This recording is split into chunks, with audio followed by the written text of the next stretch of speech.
ॐ स्थापकाय च धर्मस्य सर्वधर्मस्वरूपिणे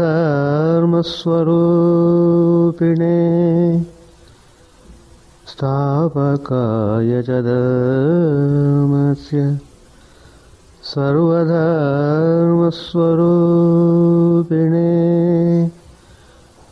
अवतारवरिष्ठाय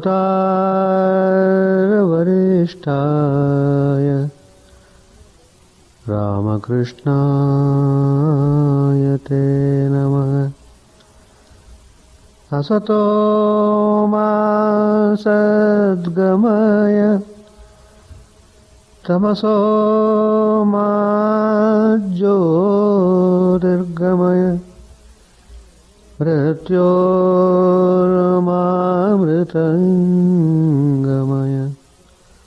ॐ शान्ति शान्ति शान्ति.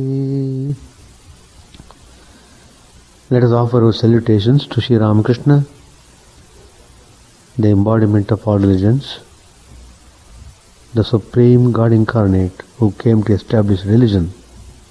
Let us pray to Him to lead us from unreal to real, to lead us from darkness of ignorance to the light of knowledge, to lead us from death to immortality. Today's topic: transform secular life into sacred life. Ordinarily, we are all living more or less secular life, meaning we are totally immersed and involved in external activities. We are diverting our whole mind towards external glamour, temptations, pleasures, and all such things, only to ensure us that they don't give real happiness. Just you may have a glimpse of a kind of happiness, but it will be immediately followed by some kind of displeasure, dissatisfaction, unpleasantness, and all such things. To show that the pleasure you get from the senses through sense objects is temporary and causing pain. So pain and pleasure follow alternately in our life exposed to worldly things and worldly involvements. But then life is very golden, which we have got, human life, so precious. It is by the supreme grace of the divine that we have secured this most desirable human life. In human life only, we have got all the faculties to rise up from ourselves, from the morbid state to the higher spiritual state. Not in any other life it is possible. Not even a life in heavens. Please note, heavens are specially created just to immerse in pleasures. Hells are created just to undergo suffering and suffering. So, that's how even the life of the ordinary devatas in the heavens would be. Coming to plant life, animal life, their whole life is based on fear and fear and fear. From the beginning of their birth to the end, they are continuously followed by a sense of fearfulness. So, they don't have thinking capacity, they don't have intellectual faculty. All such deficiencies are there. It's only in human life. It's very special that we have been provided with all the faculties which are required for our upliftment. So, every one of us have to try for one's own upliftment. That's what Lord Krishna says in the Bhagavad Gita, Uddharet Atmanatmanam Atmanam Ausadayet. You have to raise yourself by yourself. That means you have to lift up your mind. So, mind is a gateway either to hell or to liberation. Either to bondage or liberation, mind is a gateway. Turning the mind in one way leads you to bondage.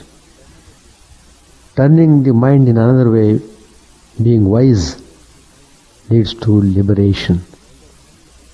So that points out it's very crucial and very important, very significant that how we manage our mind. Mind management is the highest and most important.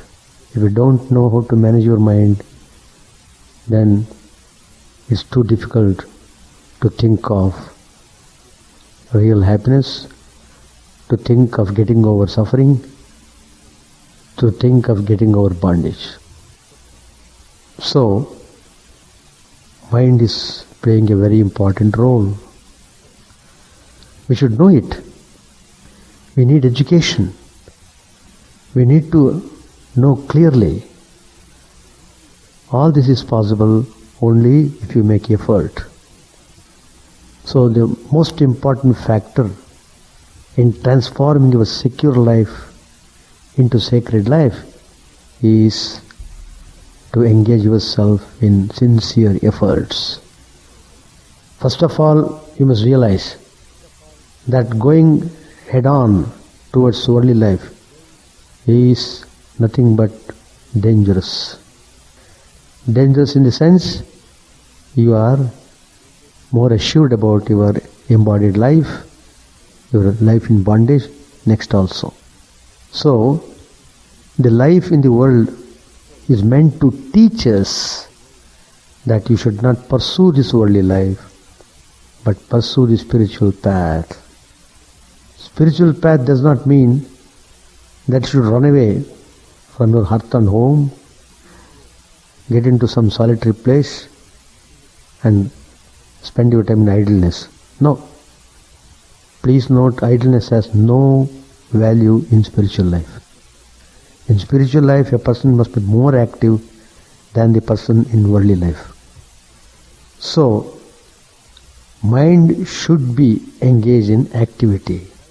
But what type of activity you are engaged in, that is most important. So, simply saying, I am fool, I am ignorant, I don't know, these things will not help us. I always used to say, ignorance is no excuse. Talking dry philosophy is no excuse. Engage in action, engage in spiritual life, engage in practical way of thinking. Practical way. So, we have to open our eyes. We have to make effort. I don't know. Even that idea of opening our eyes may not come to many people. What? We are opening our eyes all the time. That's not the meaning. Opening your eyes means opening to ways of wisdom. Light the lamp of wisdom. The darkness of ignorance vanishes instantly. The question of ignorance doesn't come there. Once the light is there, darkness is gone. Gone forever. So, Atma Jnana, realization of the own self, the indwelling Paramatman, the Jyoti in every being, the realization of that Jyoti is the final culmination of human life. It is said in our sacred scriptures, only through human life you can achieve liberation. So all this is clearly stated. There is no confusion, there is no room for debate, etc. But in the initial stage, certain type of debate is allowed, but not limitless doubts, limitless debate. Samshayatma vinashyati. If you go on doubting and doubting and doubting, you are ruining yourself. That's not the way. Doubting in a sense to understand is okay. Doubting in the way of argument is absurd and not fruitful. Again you have to apply your intellectual faculty. Our buddhi is most important instrument. We have neglected it. We don't know how to use our intellect at all. But we are masters in using in an opposite way. I should say we are abusing our intellect. How? By indulging intellect in all sorts of temporary things, in worldly things, worldly achievements, accomplishments, all sorts of things.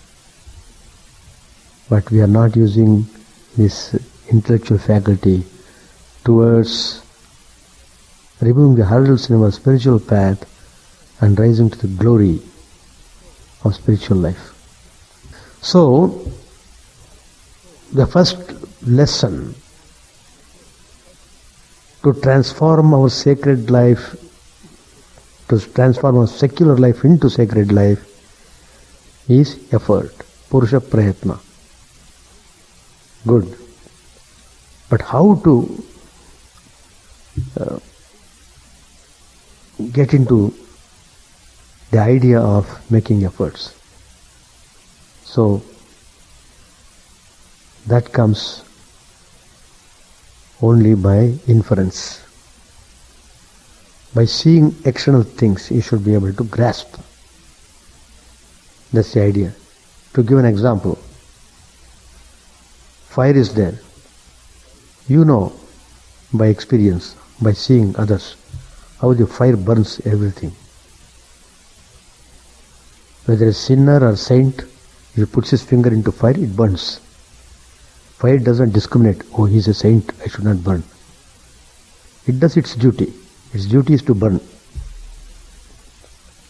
You are, because you are foolish, and you have put your finger, you can't say, I don't know, I didn't know.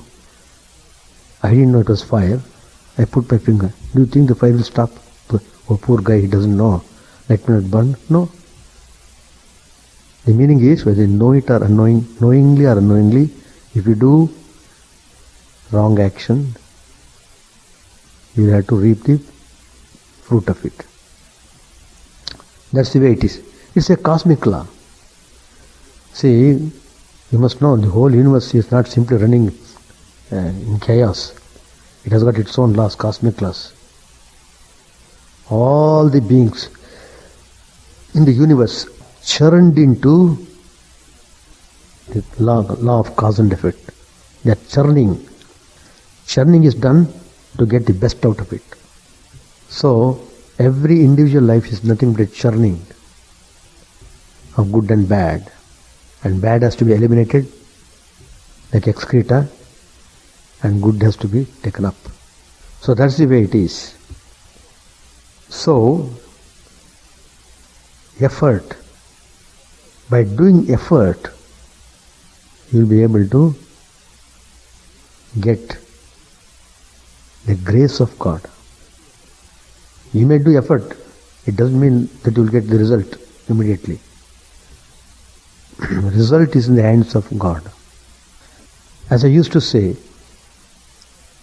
if you are planning to transform your secular life into sacred life, the first and foremost important thing is you must have the firm belief in the existence of the divine. That's the basic quality. If you don't have that, you are disqualified. You may externally show up in so many ways. That won't help. So the initial stage is you must get into the habit of cultivating Shraddha, firm faith, unshakable faith in the cosmic divine, Paramatman, who is overseeing all our activities. You may say, nobody is there, I can do this thing. No, God is always there. Every bit of it, even you may not know. Even your mind may not perceive, but God perceives it. So God can go deep into any level of consciousness. So, do it properly, make effort properly, be sincere about it. Then pray for God. Oh God, please help me, guide me in spiritual path. So, with the intense yearning of heart, one should pray. The mother feels compassion for her child when she feels him running about breathlessly. She had been hiding herself. Now she appears before the child. So when the child is engaged in game, mother keeps aloof. Let the child enjoy a little more the game. When it is done with game, then I shall take up. And how to know that game is ending? The child begins to cry. Ma. So the play, he was playing all through some toys. Even if you throw some fresh toys, most beautiful looking toys, the child is not satisfied, simply tosses out and cries. It cries more bitterly. If you give more temptation, it cries more bitterly. I want mother. A whole being is wholly concentrated on the mother. The mother has to run. So it is like that. When you are wholeheartedly crying for God, that's the meaning of yearning. God feels tremendously compassionate and comes towards you to show His grace. So, that's the idea. But a question may be asked, why should God make us run about? Why all these things? Sri Ramakrishna anticipates this question and answers in the Gospel of Sri Ramakrishna, which contains most beautiful spiritual ideas, instructions for all of us to practice. He says, it is God's will that we should run about a little. Then it's great fun. God has created the world in play, as it were. So the whole game, the whole universe is called Mahamaya, the great illusion. Therefore, one must take refuge in the Divine Mother, the cosmic power itself. It is she who has bound us with the shackles of illusion. The realization of God is possible only when those shackles are severed. One must propitiate the Divine Mother, the primal energy, in order to obtain God's grace. In a way, God Himself is Mahamaya, who dilutes the world with her illusion and conjures up the magic of creation, preservation and destruction. Sri Ramakrishna tells in another place, Brahman and Shakti are inseparable. Upwards and reverse of the same coin. God and His power. In fact, referring to Sri Sharda Devi, Sri Ramakrishna tells, look, Sharda Devi is a divine power, compassionate mother. She is my power.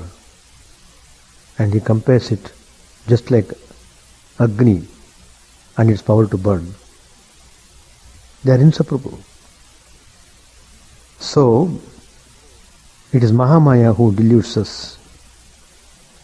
She has spread us the veil of ignorance before our eyes. We can go into the inner chamber only when she lets us pass through the door. Living outside, we see only outer objects, but not that eternal being, existence, knowledge, bliss, absolute. Therefore, it is stated in our scriptures that deities like Brahma praised Mahashakti, the divine power, cosmic power, Adishakti, Parashakti, for the destruction of the demons Madhu and Kaitaba. Shakti alone is the root of the universe. That primal energy has two aspects, Vidya and Avidya. Avidya dilutes, Avidya conjures up lust and gold, which cast a spell. We are always under the spell of this lust and gold, lust and greed. Vidyasagar begets devotion, kindness, wisdom and love, which lead one to God.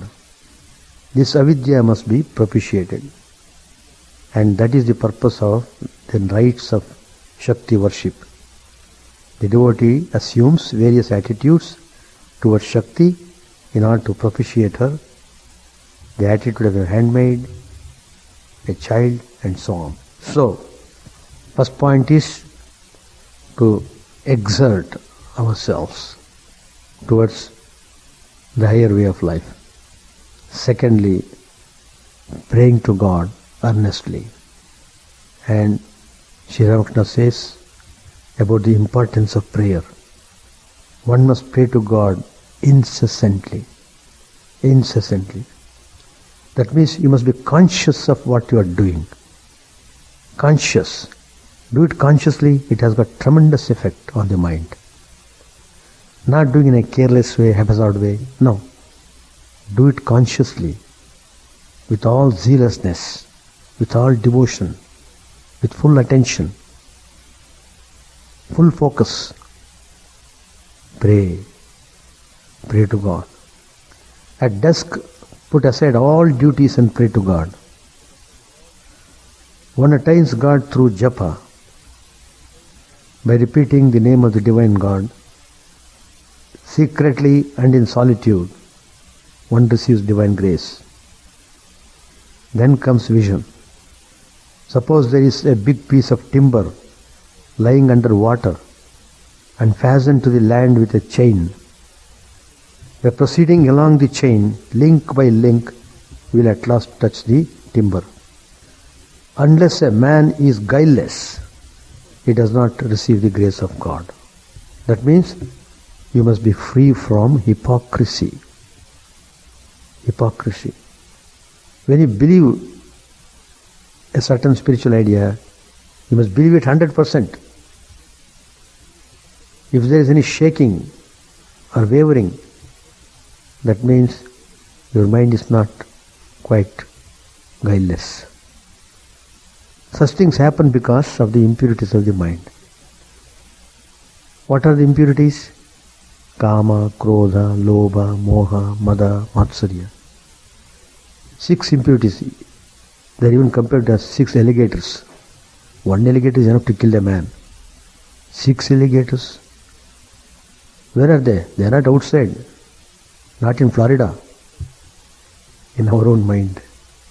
All the 6 alligators are watching the soul in 6 directions. Each one is ready to pounce.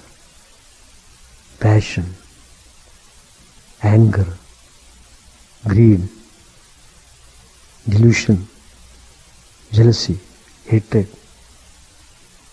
egoism, all these things are the most stumbling block. And the worst of them all is egoism, ahankar. Ahankar. So you have to cross all through them. You have to cross over them. You have to cross over them. Then only the spiritual gate is opened. To cross over this, you have to pray earnestly and practice spiritual ideas in a humble way. Spiritual practice is not for show. Not that you should sit before hundreds of people and show up yourself as an excellent meditator like that. That is not the way. To show the people how to meditate, you can sit and behave. But God accepts how you are meditating, how much sincere you are, like that. Sri Ramakrishna says further, he who seeks God with a longing heart can see Him, can talk to Him as I am talking to you. Believe my words. This is Sri Ramakrishna telling. When I say that God can be seen, and you can see in Sri Ramakrishna's life itself, how through the worship of the Divine Mother in the image, he could realize and he would see every day the Divine Mother, every day. Sri Ramakrishna would say, when Divine Mother is dressing her hair, standing on the terrace of the temple. Probably you have not seen the dictionary to call it temple. It's the most fantastic temple. You must go and see. Sri Ramakrishna literally would see Divine Mother there. And he would go and, for every now and then he would go and talk to her. Like we talk each other. And God can be seen. And it is proved in the life of all spiritual aspirants. So, can one find God in the sacred books? By reading the scriptures, one may feel, at the most, that God exists.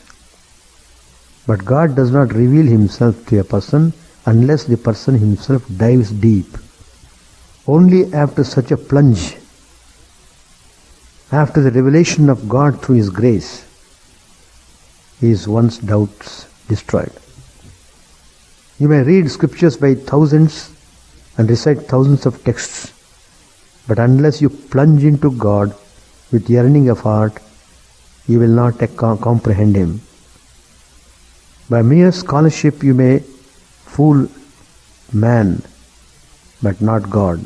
Scriptures and books, what can one achieve with these alone?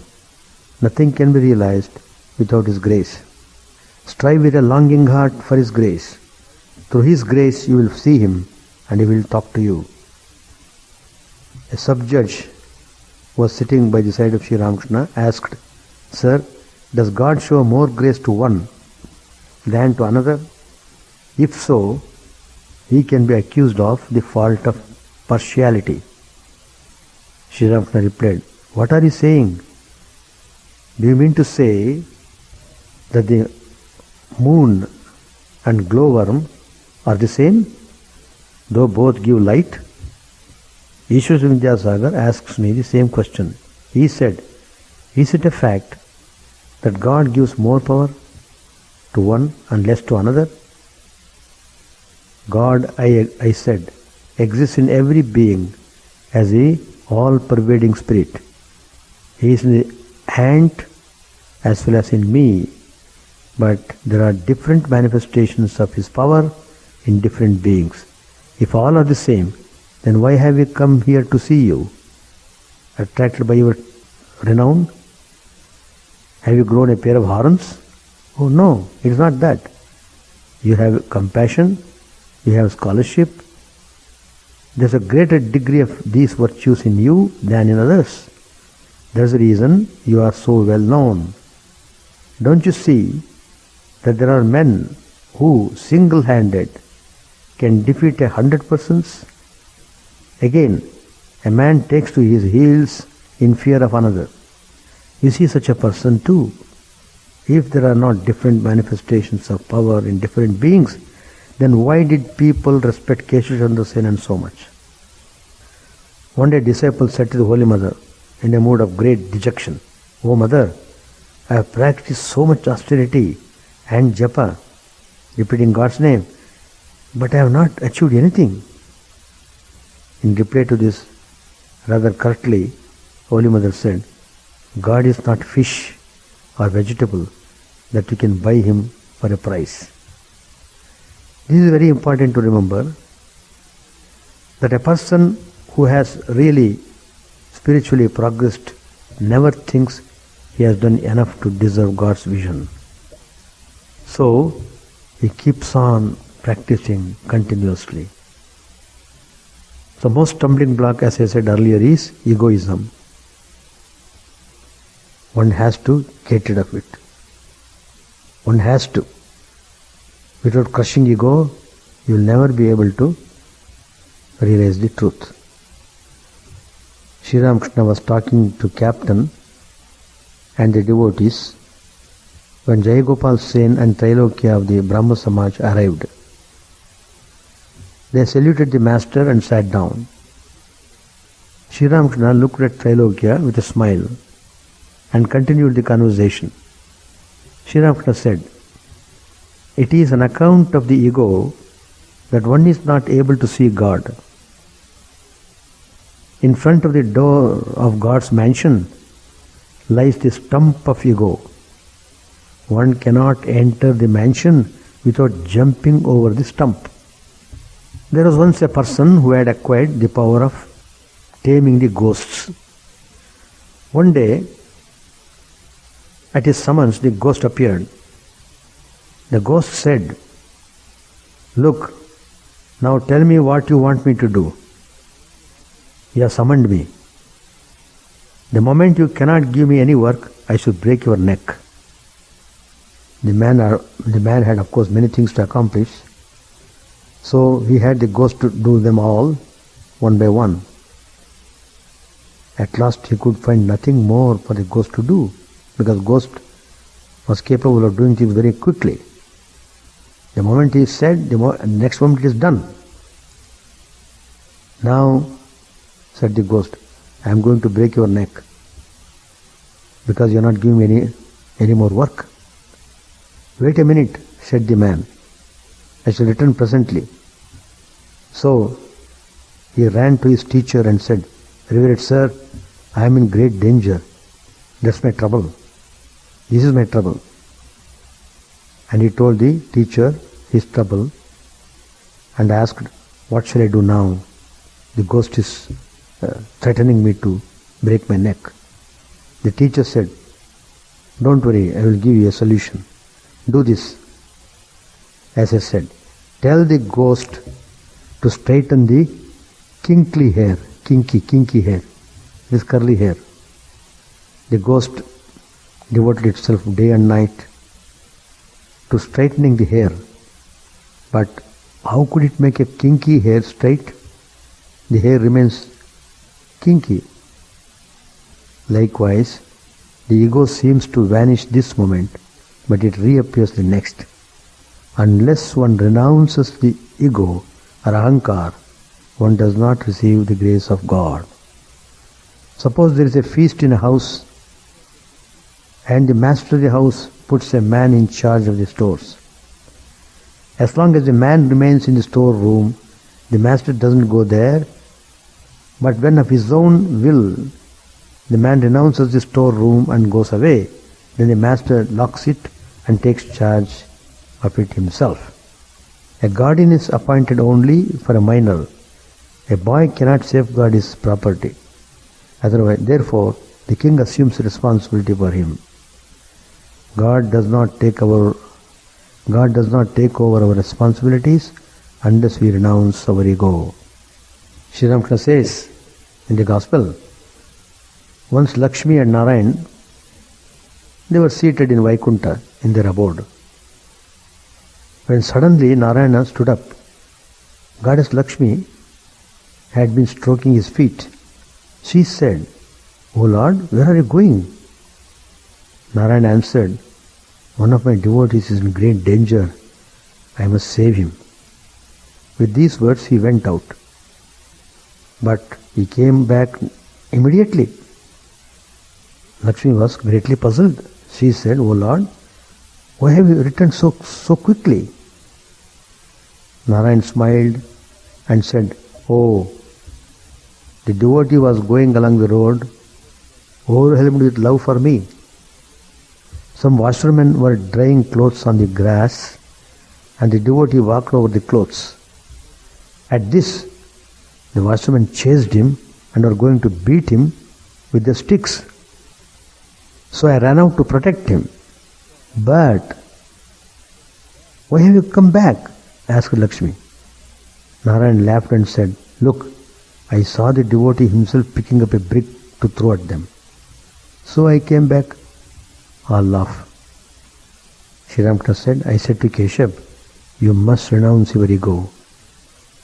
Keshav Chandrasen said, "If I do, how can I keep my organization together?" Sri Ramakrishna said, "How slow you are to understand. I am not asking you to renounce the ripe ego, the ego that makes a man feel that he is a servant of God or his devotees. Give up the unripe ego, the ego that creates attachment to lust and greed. The ego that makes a person feel he is God's servant, his child, is the ripe ego. It doesn't harm one. So, like that you must tame your ego. But that's very important. Without controlling your ego, you can't transform your life into sacred life. As I said earlier, effort is essential, very essential. The wind of God's grace is incessantly flowing. Lazy sailors on the sea of life do not take advantage of it. But the active and the strong always keep the sails of their minds unfurled to catch the favorable mind. They keep always the sails of their minds unfurled to catch the favorable wind and thus reach their destination very quickly. As a general rule, one must go through a long preparation before one can attain perfection. Baba Dwarkanath Mittal was not made a judge of the High Court in one day. He had to work hard and spend years of arduous toil and study before he was raised to the bench of the High Court. Those who are not willing to undergo the trouble and labor must. Those who are not willing to undergo the trouble and the labor, they must be prepared to remain mere briefless breeders.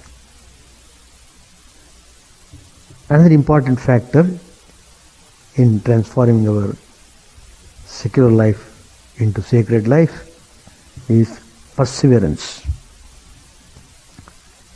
Perseverance. The Masters said to the devotees, everything depends upon the will of the Lord. Perseverance is necessary for God vision. If you merely sit on the shore of a lake and say, there are fish in this lake, will you get any fish? Go and get the things necessary for fishing. Get a rod and line and bait and throw some food into the water to entice them. Then, from the deep water, the fish will rise and come near when you can see and hook them. You wish me to show you God while you sit quietly by without making the least effort. You want me to set the curd, to churn the butter and hold it to your mouth. You ask me to catch the fish and put it in your hands. How unreasonable is your demand? So, perseverance is very important in your spiritual practice. Then, practice japa and meditation. At Jairambati, a disciple asked Holy Mother, how does one get the vision of God? Mother also said, it is only through the grace. But one must practice meditation and japa, that is repeating God's name. That removes the impurities of mind. One must practice spiritual disciplines such as worship and so forth. As one gets the fragrance of a flower by handling it, or as one gets the smell of sandalwood by rubbing it against a stone.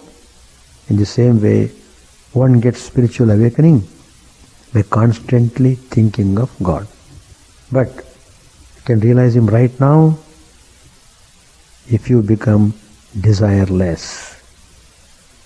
The desire, that is the root cause of all our sufferings. Desire is the root cause of our bondage. The desire compels you to act in a way to achieve the desire. If you are not able to accomplish your desire, you become angry and you commit all sorts of crimes. So, you must unnecessarily, must not allow your mind to harbor on desires. So cut down your desires. First you have to replace the bad desires with good desires, and finally you have to reject good desires also. Both good and bad, reject them both. Only aspire for God. Aspiration for the realization of the divine, that should be always focused upon. Holy Mother Sharda Devi taught certain ways of getting divine grace of the Lord. She says, God is one's very own. It is the eternal relationship. He is everyone's own. One realizes Him in proportion to the intensity of one's feeling for Him. Again, as she laid the greatest stress on the repetition of the Lord's name, she emphasized that repeating the name of God once when the mind is controlled is equivalent to 1,000,000 repetitions when the mind is away from God. So, the repetition of God's name must be accompanied by concentration.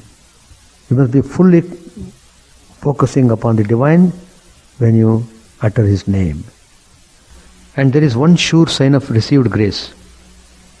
It manifests itself in the aspirant's life as the spirit of renunciation. All progress in spiritual life has to pass through the portal of renunciation.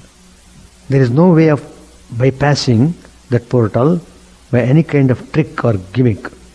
Attachments to the things of the world and slavery to the senses in a gross or subtle way are obstacles in the way of spiritual progress. We are not to renounce anything if we do not want to.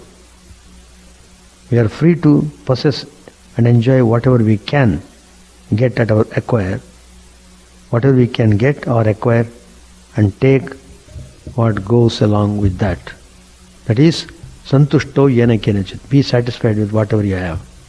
So, one has to practice dispassion towards the things of the world. Attachment plays a trick. It binds you without your knowledge because of the attachment. But if you are not attached, then you will be able to use all your energy for the upliftment of the mind. So, in order to improve spiritually, one has to develop spiritual qualities such as zeal for realizing the truth and practicing truthfulness and always trying to be compassionate and engaging oneself in selfless activity. We all do activities in one way or other, but doing activities for one's own self, for one's own benefit, that's not the thing to expand your life. In addition to what you are doing for yourself, you must try to serve others, neighbors. You must serve the needy people.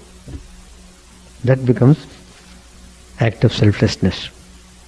You are acting out of your love of the divine. So selfless activities come in different ways. Recently, I saw a newsletter where it is mentioned that a lady who passed away while touring in India, but she had left a wish that I wish if I die, my ashes should be immersed in the Ganges. But she had come from different part of the country, where she was living in a foreign country, but she had come on a tour. But seeing that wish expressed, one person who was not related to her at all, somehow he became very compassionate. He took the ashes, he travelled all through to the Ganges in Benares and put that ash into the holy water. That came in the newsletter. That is the act of selflessness. To help the departed soul to attain peace. Like that, there is suffering, so much of suffering in the world. What little we can do to lessen the suffering of the people, to whatever best you can do, that is considered as nishkam karma. So whenever you do a selfless activity, it becomes karma yoga.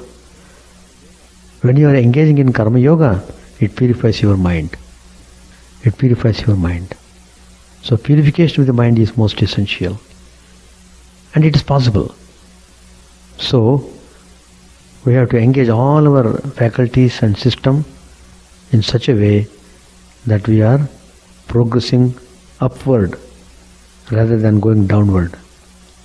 If we are using all our mental faculties in a proper way, we are sure to reach the goal.